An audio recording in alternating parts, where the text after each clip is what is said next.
step by step. I think everyone knows that the more complex your game is, the harder it is to finish it. But it's also worth to notice that if you want to work on more than one thing at the same time, you are adding a lot of unnecessary difficulties to your project. That's never good, you know? You may find your game in pieces and none of them works fine even though you have spent a lot of time working on them. Please, no! No! That's why you should start with something simple and add complexity to your game step by step. Let's say you want to create an endless runner. So the first thing you need to work on is, you guessed it, running.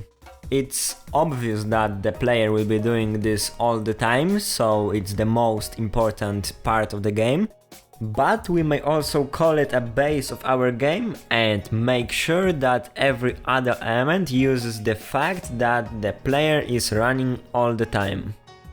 Let's add some kind of danger for the player to avoid. Thanks to that, running is no longer pointless. Now the game is about avoiding obstacles, but everything happens so fast that it's really hard for the player to not lose the game. If you manage to polish up this simple idea, you may create a great game only with those two elements. Now let's add a little detail to our game which will distract our player a bit, but also will be enjoyable to interact with. Let's add collectible coins that allow player to make changes in the game. Nothing big, maybe buy hats and change the look of the player character. Believe me or not, but at this point it's hard to add more elements to the game and keep it clear for the new player. But if you are brave enough, you may even add a boss fight. Look at this bad boy, he wants to make you a boo-boo, plus he has a sick hat and you want it. So you dodge his attack and jump right on his head.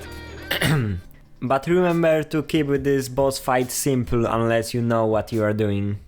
For example, make the boss behave like something that the player knows from the game. Alright, so basically we are jumping and running around, collecting coins to buy heads, and obstacles make it harder for us, and sometimes boss appears.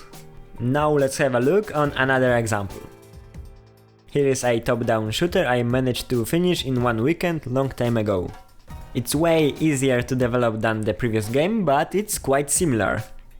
Instead of running we have flying, the danger comes from the top, and we collect some pickups instead of the coins. As you may guess, everything is easier when you develop the game's elements one by one.